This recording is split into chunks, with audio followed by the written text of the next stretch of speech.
Hellcat or GTR in general? Oh, there's no competition there at all. A GTR, always, any day of the week. Hellcats are real heavy, and they don't make a ton of power. You know what I'm saying? When was the last time you came across a 1,500 horsepower Hellcat? You come across 1,000 horsepower Hellcats all the time. And our special guest today, all the way from Texas, Mac Brosnan.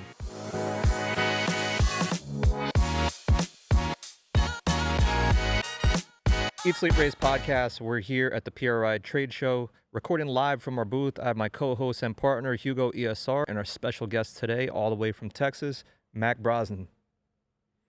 Owner and operator? Of? You tell Shop? me. Yeah. Give me your background, your titles. You got a lot going on. Yeah. I would say owner and operator, partial owner and operator of the shop Houston, / Command Performance. That's a lot of things. Somebody actually asked me about that today. So Command Performance was originally in Connecticut, right? Yep. Yeah. So, I started doing Evos, LS stuff. LS stuff is what I kind of grew up on. LS stuff, 2J stuff.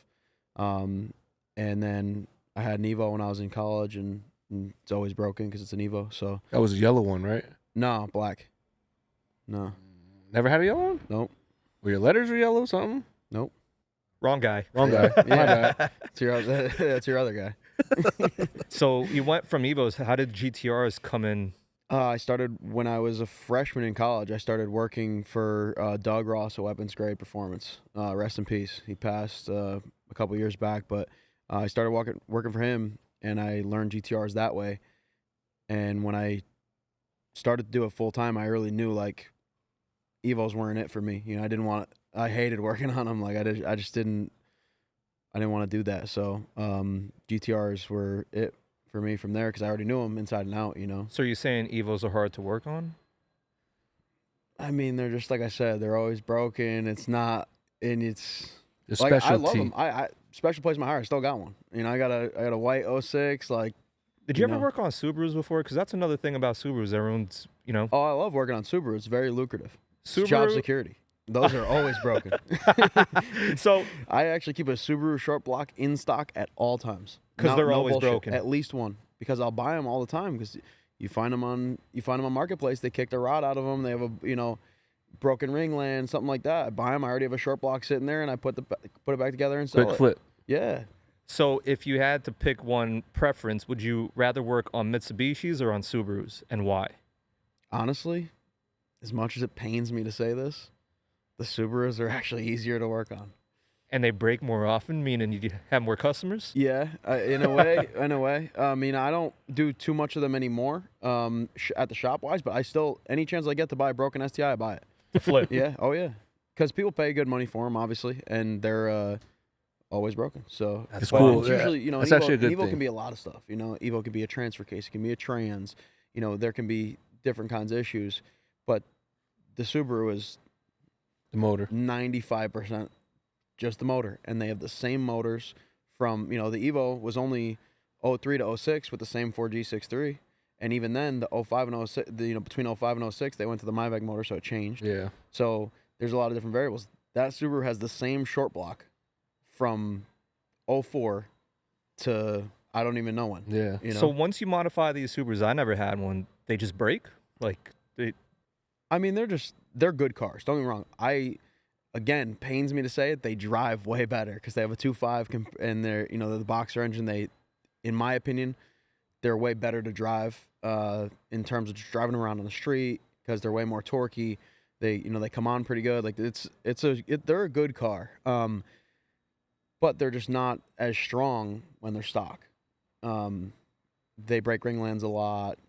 They spin bearings. They kick rods out of them when they're modified. Like an Evo, if you don't kill it and you put a bigger turbo on it, you can make like 600. 550. It stays together. And it somewhat stays together. If you don't fuck Beat up. on it the whole time. What's the horsepower you would say crosses the line for Mitsubishi's? Like, once you hit this horsepower, you're going to break. I mean, it's pretty much right what I said. Like, you can push it over 500 wheel if you want, but you could be on borrowed time at that point, But so anything over 500 is risky. But to make 500 in a Subaru, it's $30,000. Well, it was. Like I said, I don't work on this stuff anymore, really. Right. So I don't. I could be sounding like I'm talking out of my ass because I haven't looked at built Subaru parts prices in Right. fucking, So 7 years. roughly around once you're hitting 500 on a Mitsubishi, that's the threshold. Like, get ready to break some stuff. Yeah, or just build it. But then you build it, and it doesn't cost you much to build it. The trannies are stout. Like, again, all this is, like, for the most part. Like, the Subaru has a good trans, too. The STIs have good transmissions. But for whatever reason, it just always cost way more to build the STIs than it did for the Evos. And now when we're most of that talking- is probably because of, Just the man. Mitsubishi guys. Yeah. Like, the 4G63, yeah, it changed a lot.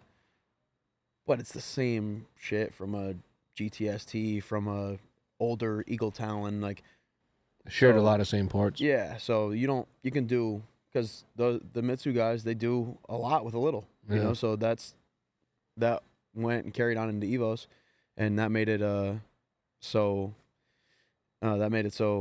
they're probably cheaper to modify, if I could take a guess, because at the end of the day, it's a 4-cylinder. You need 4 rods, you need 4 pistons, whatever. But the Subaru parts always seem to be like a little bit more expensive. A little bit more specialty motor too with the boxer style Yeah. engine. Yep. And then when we step into the GTRs, making 500s all day. They make 500 stock. Stock. Yeah. Yeah. Over. Yeah. So is there, obviously now switching onto the GTR platform, easier to work on?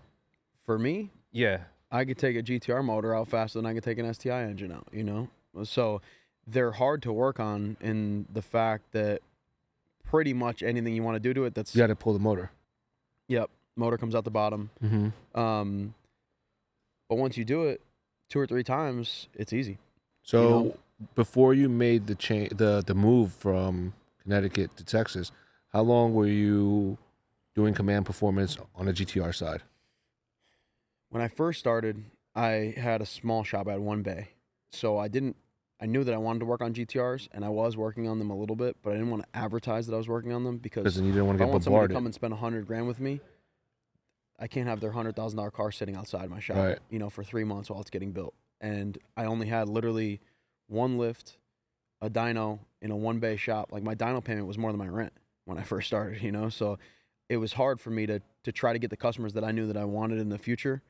So I kind of had to wait it out for a little while, and I did my thing with the Evos, and until I found the space, and then I was able to take the step How many into years GTRs. would you say did it take you to switch from a 1-bay shop to what is the next evolution? My next shop was the last shop I was in Connecticut. I just waited and I saved my money, and How big was that? 3,600. How many so lifts could you fit in I there? went from like 900 and something square feet to Tripled. like 3,600, and it was plenty for what I was doing at the time. How many years did that take you to step into the 3,600 spot? 2 probably. It wasn't crazy long, but it was a difficult process. It was hard. Like, I really was forced to build my car. Honestly, I didn't intend. I never wanted a race car. I never wanted to have. I wanted someone else street to car. pay me to build their car to represent So- my shop. Your race car became your main marketing for your shop. Yeah, I didn't really have I was kind of in a rock and a hard place. Like, 2017, I went to move out of my shop because it was just too small. I had cars everywhere in the parking lot. My landlord was always pissed, and I signed a lease with a guy down the street. It was I think it was 5 bays. It was a 5-bay shop, but it had residential stuff around it. And when we showed up to move in with the dyno and stuff like that, he withdrew the lease on the spot. Oh, So he didn't want the dyno on his property because he owned the whole property. So he owned all the residential, and He already knew. we were out. I Yeah. had no shop. we were out. Like, the next person was moving in the next day. Oh, so I had wow. no shop, and I had no shop for, like, that happened in October. I had no shop until, I'd say, almost 6 months. Wow. Till about TX2K time. So March the following year, in 2018. How were you So making money? That's where, like, I was starting to hurt bad. So I was pretty much in a sink or swim position, and everybody always says, "Oh, I want you to build my GTR. It'll be your shop car, this, that, the other," but nobody ever came through. And I had the car already, and I was like, you know what? This is it. Fuck it. Make it or break it. I was losing customers because I didn't have anywhere to work on their shit, Right. and I could only work at night, after my dad was done working at his shop, So he was literally right next door. So that's. So you built your race car in his garage. I actually built my car in Jamie Marsh's shop. Oh, Yep. So this was during that downtime of you not having a space. You're like, let me just. Well, I had the idea, and I was like, you know what, like this is a little crazy, whatever. So at that time in the GTRs, nobody had been in the sevens on a stock exhaust manifold, which was a big deal for these cars because you can have a stock exhaust manifold that makes 750. You can have a stock exhaust manifold that makes 1300. So nobody had gone sevens, and it was something that people were chasing. And for me, I'm not going to go and chase these guys that are going 730s because I couldn't afford it. This was like one of the only affordable entries into that market, and I knew that was where I wanted to be. And one of the only ways to get there was to make a splash. So I just said fuck it, and I put money on my credit cards and bought a crank. Wow. And I was buying shit that I didn't have the money for. Actually, Victor's heard the story now, but I committed to buy a transmission from Victor, and I didn't have the fucking money. And, and he was you like, rolled the dice on this. "Oh yeah, big time." You didn't have a shop commitment yet. No, and Wow. I told Vic I was going to buy this trans, and I gave him a chunk up front, which is the chunk that the kid gave me for the trans that was in my car. Oh man. And as the kid paid me for the trans in my car, I paid hitting Vic, him and off. he eventually hit me up, and he's like, "Yo, what's What's going on?" going He's like, on, "Yo, dude?" I didn't finance you this trans."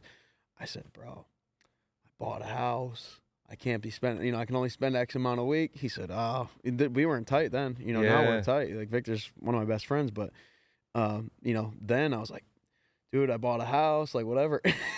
I don't recommend anybody to do what Mac did. Yeah, that's a big gamble you took on yourself. Yeah, and he was like, "Oh, me too. I get it, no problem." So it took Wow. me like 2 more weeks, and I paid him off, but it was a good deal. I needed that big of a transmission, and then I did the same thing. I would put $1,000 deposit on something that was $6,000. I didn't have the money, and I would have to figure it out. And eventually you got into this new shop. No, this was to build the car. I still didn't have a shop or a plan to have a shop because we had GTR World Cup at the end of January. Yeah, the end down of in January. Bradenton. Yeah. In Bradenton, and I knew that was where I had to do it because there was other people chasing this record. Yeah.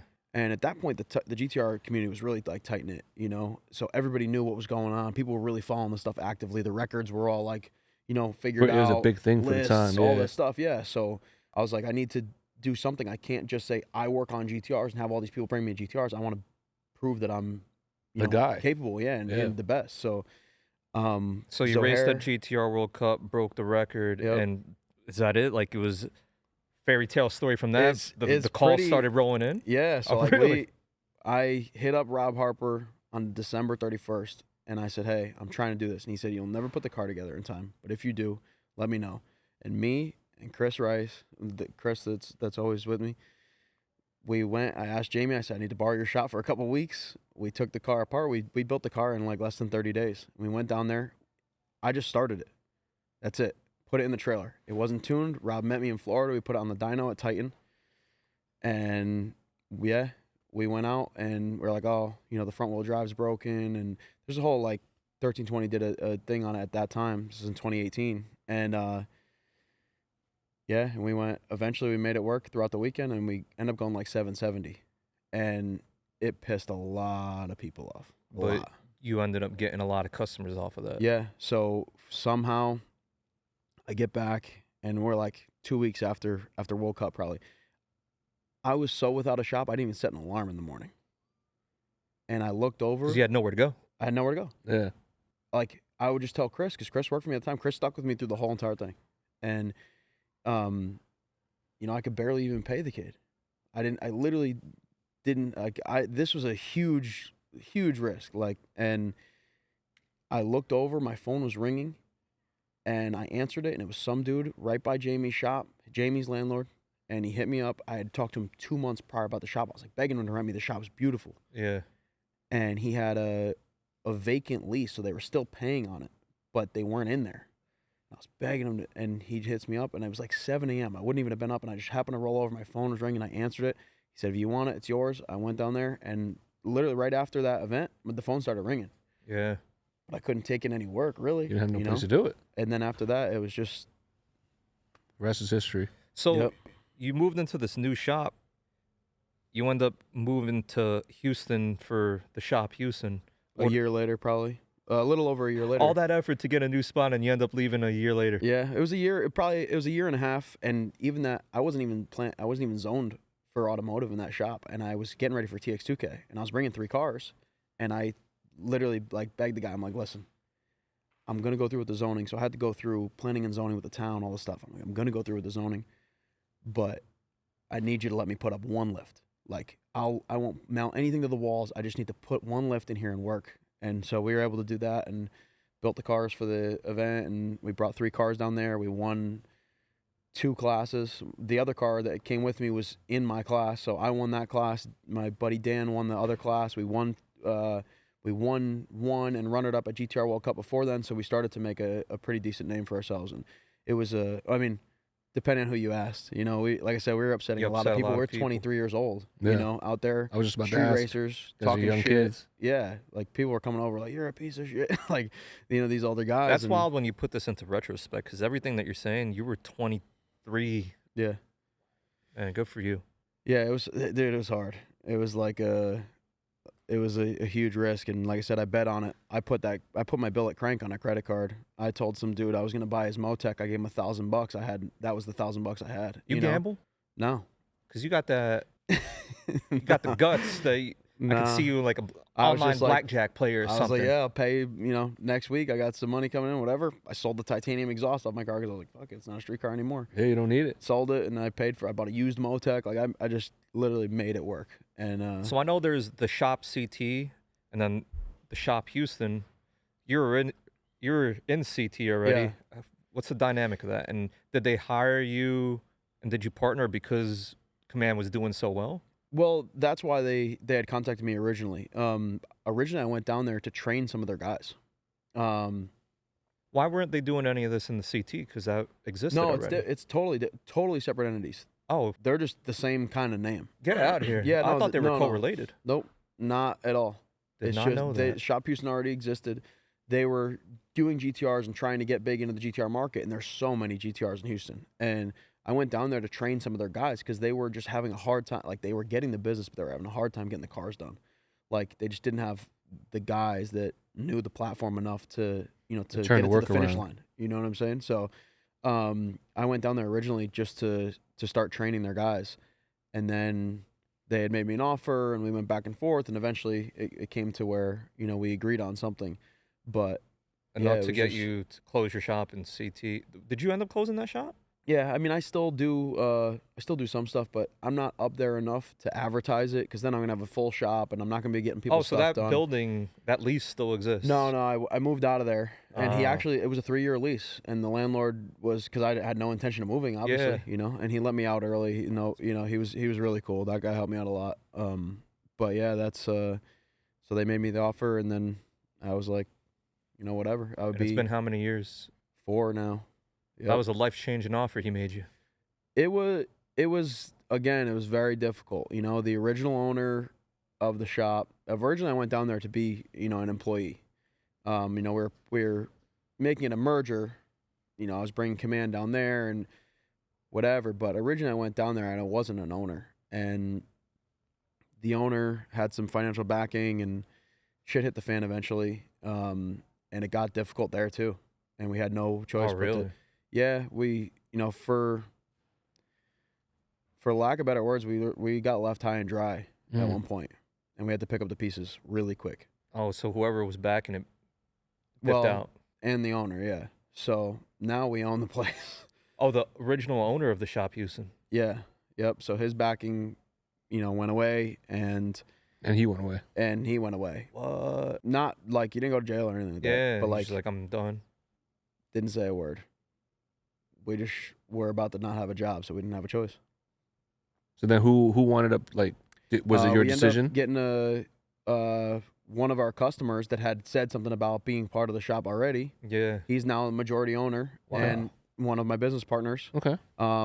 And he was like, yeah, let's do it. So me, two of my other partners have, 20%, 10%, and the other guys, and Chris Majority owner. he's a majority owner. So why did you end up still keeping the name when you were originally Command Performance? All right, well, Shop Houston's gone. Why don't we just make the shop because Command we had Performance. at that point, this was 2 years in, so Shop we were Houston already also turning. had a good name Shop too. Houston was starting Had to a build strong a name. good name as well. Got it. I honestly, the whole deal with me moving down there was I told them like, we could do whatever, but I just wanted to keep Command alive because we had those retro shirts. Like Yeah. the whole reason my shop is called Command is because back in the day, my dad had a shop in Corona, and it was called Command Performance.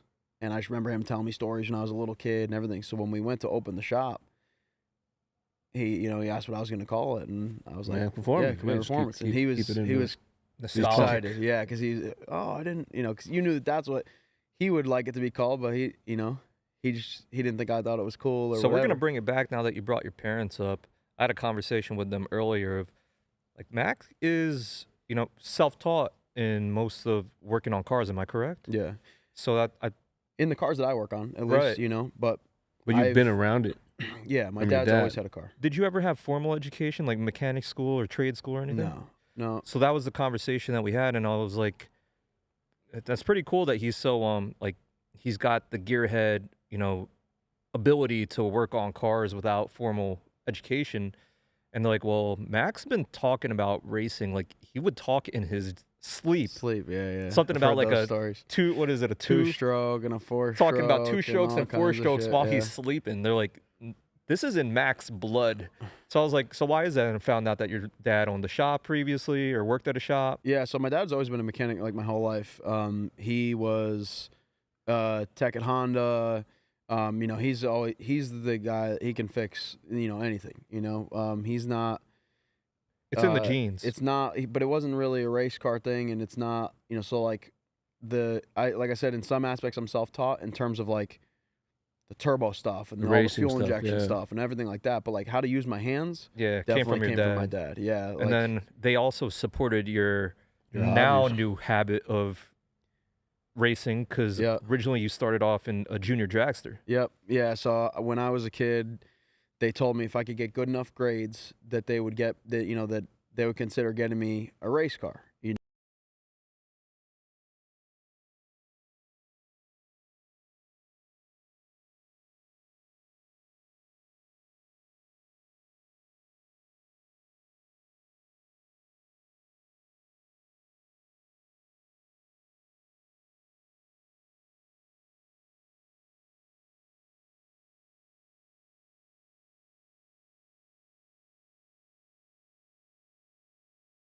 A little like a base car. I think it was like $3,500, and it was just Got you hooked. Yeah, it was like, well, I knew that I wanted to do that because my dad always had a little like a street car. So he had Yep. a Regal with a big block Chevy in it.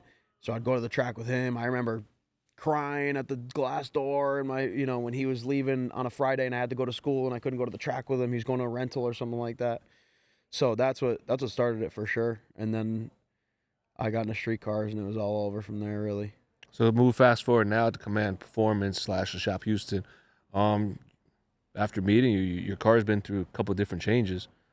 This last setup is something different. I think you're pretty much the only GTR out there Yep. with that setup. Can you run that setup real quick? Yeah. So this year, really, if I go back like year and a half, and what I tell everybody else, I just love racing. You know what I'm saying? I love racing the car. And the GTR is just not the best platform for it. You can't run on a pro tree. You can't bump it into the beams. So it's hard to stage the car. It has a delay when you let off the brake. Like, it's such a capable platform, but there's Motor-wise, so many things holding you back. Because like even all that stuff, we went 690s just like that. Mm-hmm. But in terms of actually competing, like that's great to keep running and keep setting records. What am I gonna do now after that? Go fives with a stock GTR transmission? It's never gonna happen. You're just blowing money, and it was just not feasible. So I was like, I was driving one time to Maryland to World Cup 2 years ago, and I was like, I'm going 30 hours right now with a transmission in this car that might last one pass or 100. It costs $30,000, and you just don't know. And I'm not even going to win anything. I'm just going to go and try to run a number, I was like, this is the dumbest shit in the world. Sure enough, I had, knock on wood, I had never broken that transmission because I was scared to break because I couldn't afford to fix it. I would just always refresh it. So I would send it in, get it checked out. If this was cracked, I'd replace one gear before I shattered one and ruined the whole gear set, And I broke it. And I was like, fuck this, that's done. Oh, and I put a turbo 400 in the car. So we put a 400 in the car, and then I started really getting, because now I could go to any race. Mm-hmm. I could show up, I could bump the car in, I could leave on a pro tree just like everybody else. The car was going fast as hell. So then after that, we put a 4-link in it to make it really 60-foot. We come out with the car, it goes 107 to the 60-foot. Like, we knew that the car was really capable of going really fast, you know?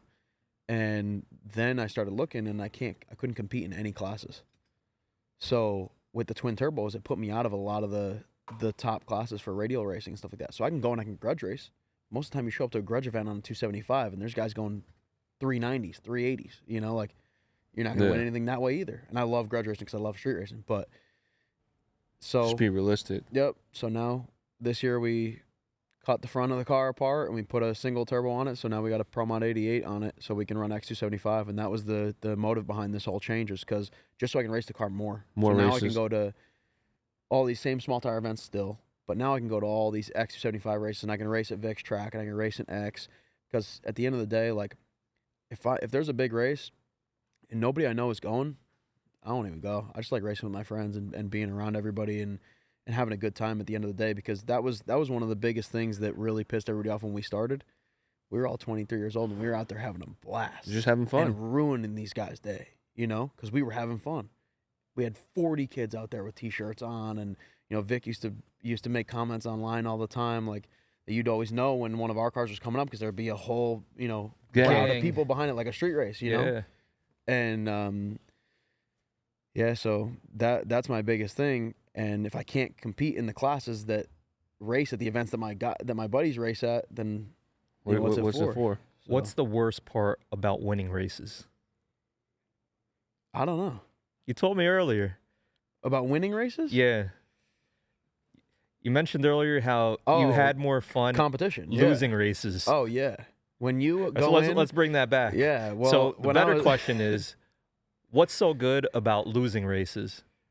Well, when you're not competitive at all, you know what to expect. Like, I actually was just talking about this the you other expect day. to lose. Yeah. You're like, so if you win one round, you're like, fuck yeah, you know. Then you want to keep winning. We're going now. No, but I'm saying, like, you're happy as hell if you win one round. You're like, all right, well, we made it one round. Because if you're always a loser, it's not cool when bad. you win once. Yeah, exactly. But when you start to win, then it gets, you know, then you get competitive.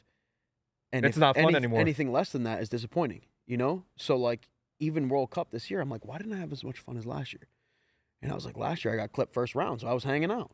And now I went to the semis, we're swapping a motor between rounds, and, you know, and we didn't even make it, but we took this motor out of this car. We had the car running, and the guy goes and runs it by without us, you know? So, like, we're thrashing all the time, and the more competitive you are, like, It's more I work. hate to say, sometimes it's not as fun, you know? Because when you go and you show up, and then you get clipped first round, and all your boys are still there, and they might be racing, you're watching them, like, you're having a good time still. Yeah. But now, by the time I got to watch racing, it was final round. When winning isn't fun. Yeah, there's a lot. Yeah, I guess this is a double-edged sword. I like how you mentioned that earlier, because you said when you were on the side, or your parents were saying when you were junior drag racing, Yep. And you just started, you weren't winning races, but you were having a blast. I started with a car that, like, wasn't competitive. So every weekend I was going out to get clipped first round, and I was just happy to be there, you know? That's cool. And that's so it was real fun. And then towards my last year, I was competing for the points championship, and if I lost anything, I was pissed the whole time. My first year, I was just cool. It was the best time of your life. Yeah, exactly. Watch the rest of the racing and go to Outback after or something like that, you know? I was having a blast. I could see that. It gets stressful when you're competing. Meanwhile,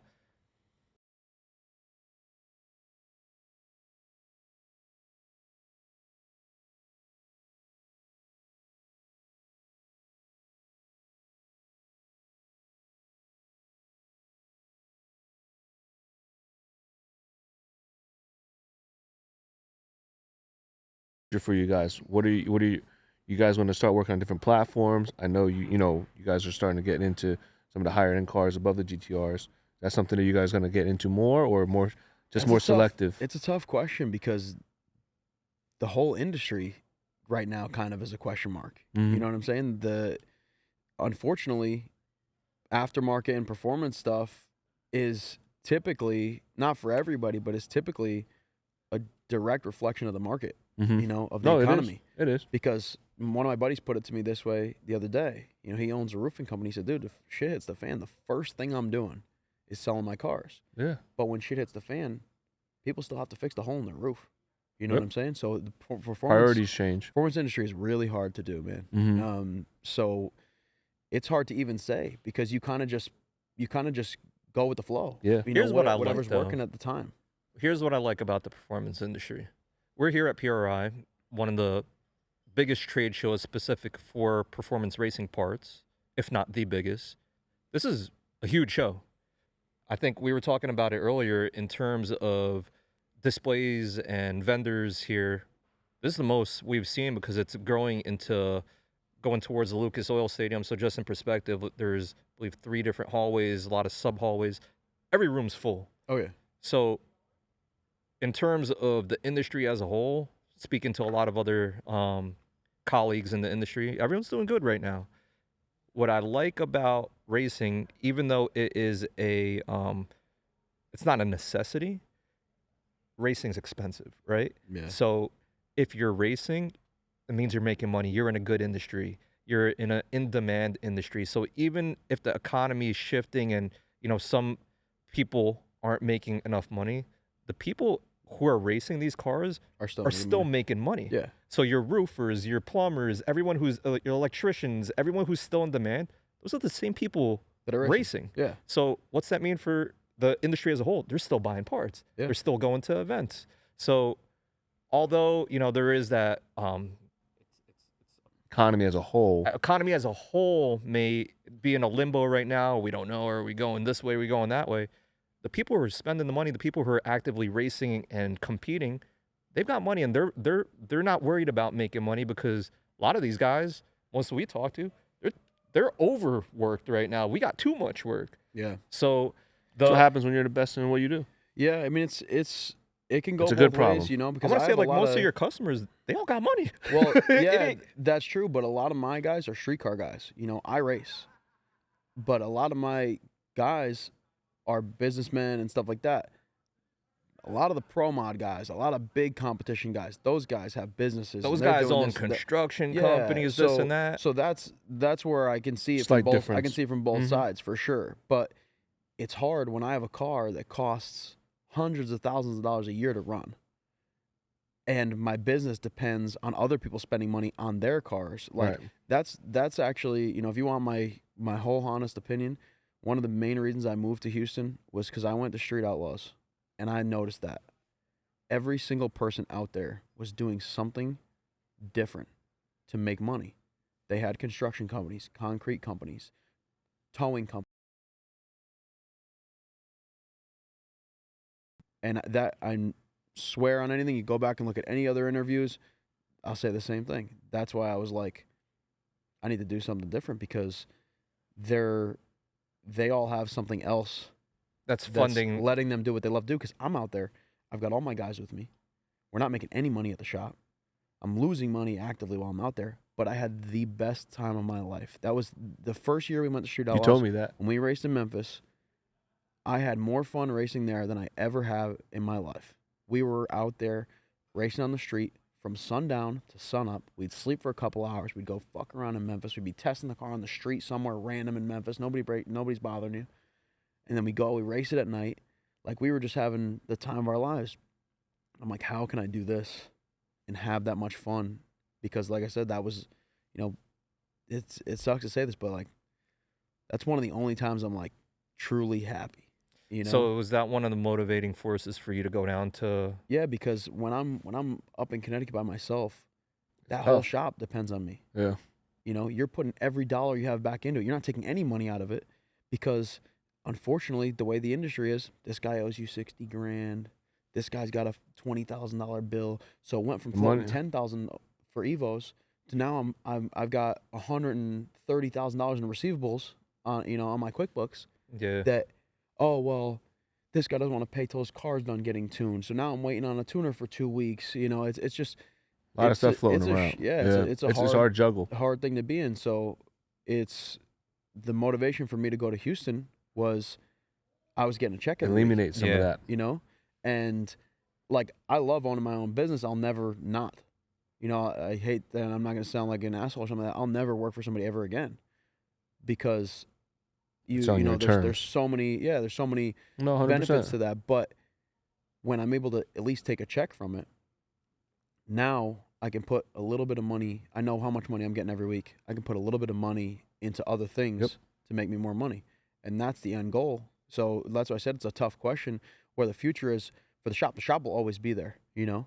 Just the direction it's going to go in. Yeah. And that could always change. It can always change based on whatever. So the shop always survives. But in terms like for me, like that was my motivation really, was to go and be in one of those other industries to where it's not affected, to where I'm still spending money on my race car. I'm still racing because, again, like I said, that's one of the only things that makes me happy, really. So like it's one of those things when that's why it's really hard to be in the race car business and have a race car. You know, it's in the same business. Yeah, it's hard. You know, 100%. It's even hard to enjoy it sometimes. You know, when you have, it could get stressful. Sometimes I've been to TX2K and I've had 15 cars in my pit. How do you enjoy racing your car? When do you work on your own? How do you enjoy racing your car when this guy's complaining that this didn't get done, this guy's complaining that this is broken, you know, this, that, the other, and it becomes overwhelming. Dude, I got to give guys clipboards, and each person's assigned to a certain car to work on. Like, it's hectic. So that's when it becomes not fun. It's not fun. Yeah. But then you win the event, and you're like, that was the best thing in the world. Yeah. But you look back at it, and you're like, that was not the best thing at all. Not on my end. No. So that's what I'm saying. Like, I won 2K this year, and it was amazing. For me, that one meant a lot. You know, that was the 10th year I've been to TX2K. I think it was the Eat Sleep Race helmet. If you know, out of everything that you were doing, it might have been good luck. We have that too. I did bring it. Oh, you did bring it? I got to be my first time seeing that helmet in person. That's the Good Luck Texas 2K helmet. It might have, you know, it might be a little scratched up by now, bouncing around inside the car or whatever. That's cool. But we got it. Lefty brought it. Nah, man, we definitely have some good times, so there's good memories. This, on TikTok, on Instagram Reels, those entrepreneur memes of the saying, if you love what you do, you'll never work a day in your life. Talk about that. That's a fucking lie. I mean, there is some truth to it. You know, like I said, I'll never work for somebody again. And I'll always have a shop because I do love it.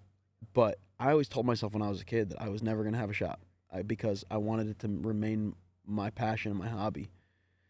And, you know, things just worked out that way to where it became, you know, but like right now, like I said, I'm actively working on investing in other things to where I'm not dependent on that. You know, I don't want my business to be hurting to feed my hobby. You know what I'm saying? So it's definitely, there is some truth to it for sure, because at the end of the day, I don't wake up every day and dread my job. You know what I'm saying? Right. I wake up every day, I would say for the most part, excited for like at least a couple minutes, and then someone ruins the day. You know? But like the first couple minutes, I'm like, fuck, I don't want to go to work. Every day I'm like, all right, I'm going to get this done. I'm going to get that done. You already have a plan. Yeah. Yeah. And then like usually before I even get in the shower, someone will call me and ruin my day. But yeah, like where the hell's my car at? You know, but like, what's the status? But up until then, yeah, I'm excited. So, you know, a lot of people can't say that. And so it's easy to complain about anything, honestly. But when you're at the end of the day, like, it is the coolest shit in the world. Last year, Trap and I were in Florida for a week. We just flew to Florida. The truck and trailer was already there. We tested the car for 2 days. We serviced it for a day. We raced it on Friday. We raced it on Saturday. We put it in the trailer and came back home. There's nothing you can ever do to complain about that, because at the end of the day, that's what I love to do. You know? And you wouldn't be able to do that if you weren't your own boss. Weren't your own boss, you know. I got to call out this, that, and the other. Oh, you can't get the things off. Yeah, that was actually the one stipulation when I moved to the because like I said, originally I was supposed to be an employee, quote unquote. You know, I told them, I said, I'm not coming down here to be to work for you guys. I'm coming down here to work with you guys. But the only thing I can promise you is I don't have the vacation days. You know, because at the end of the day, I might take off 2 Fridays every month, or I might take off a week in January to go snowmobiling or something like that. Yeah, but I'm in there Saturday, Sunday. I'm putting in my time. I'm in there till 8 or 9 o'clock at night. Making sure everything's still done. Every single day, almost to this day, I'm still in there. You know, when I'm in Houston, which I travel a lot, when I'm in Houston, I'm there till 8 or 9 o'clock probably every night. I think a lesson to take away from this is if you're good at what you do, if you're good at what you do, you get to set your terms based on, you're in demand. Yeah. Like if somebody wants your talent, well, this is what it's gonna this take. is what I want. This is what, if you want me, this is my terms. Like if you're good at computers, cool, y'all want me? I work at home.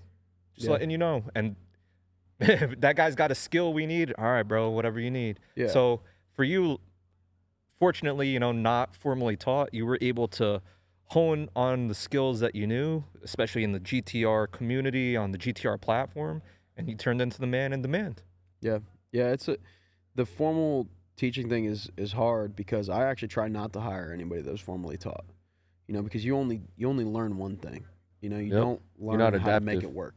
So I've met people that are formally trained to be a diesel tech for Ford that couldn't change injectors on a Saturn.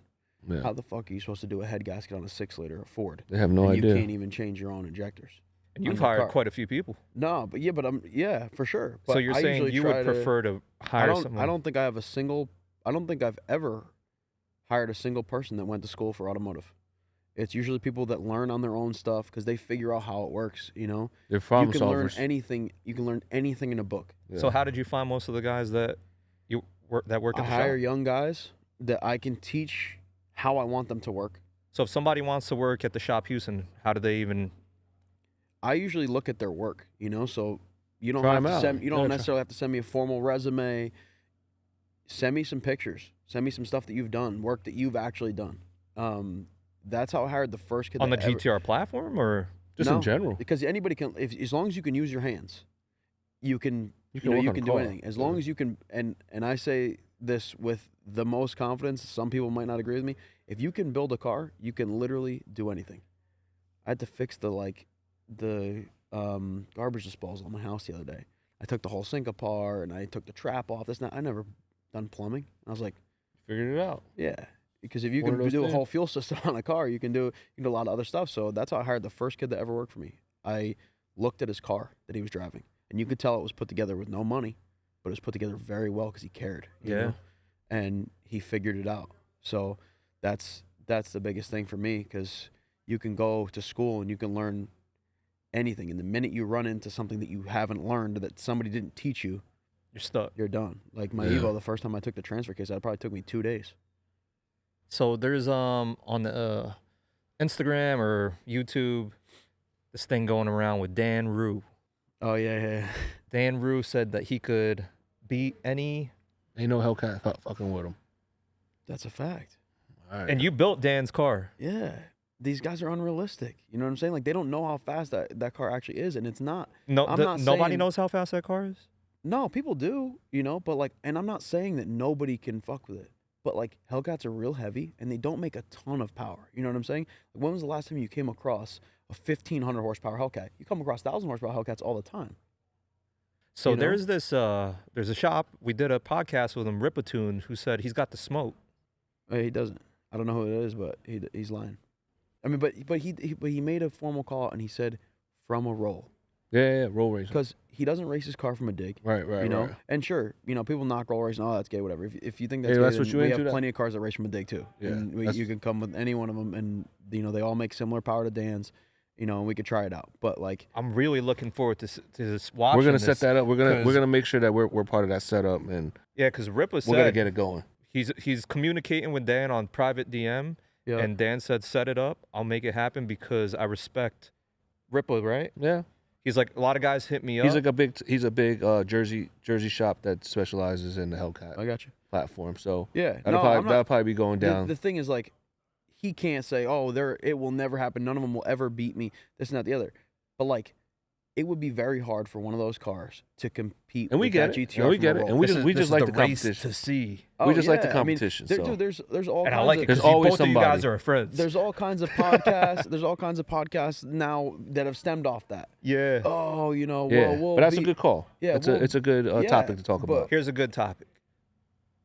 Not Hellcat exact. Does it have to be Hellcat exactly? Mopar in general? Well, it's a Hellcat, like It's a a Hellcat. Challenger Charger Hellcat. Yeah. All right. So, to you, Hellcat or GTR, in general? Oh, there's no competition there at all. A GTR, always, any day of the week. All right, man. If I wanted a rental car, I'd just go rent one from Enterprise. Go. Looking forward to seeing that That's race. what it is. A Charger. That's any. You can get one of those at any enterprise. So, Mac, we appreciate you being on the podcast. If people want to follow you on social media, drop your social media handles. Mac Bros on Instagram, MacBros7. So, MacBros7. Yep. At Brian ESR. Hugo ESR. Appreciate you guys watching. If you enjoyed this podcast, make sure you like, comment, subscribe. And we had a short one today. You know what's going to happen next? We're due for a part 2. Yeah, we might have to roll up to Connecticut, get you guys eating some real pizza. That's another topic we got to talk about. Connecticut pizza sucks. Yeah, right.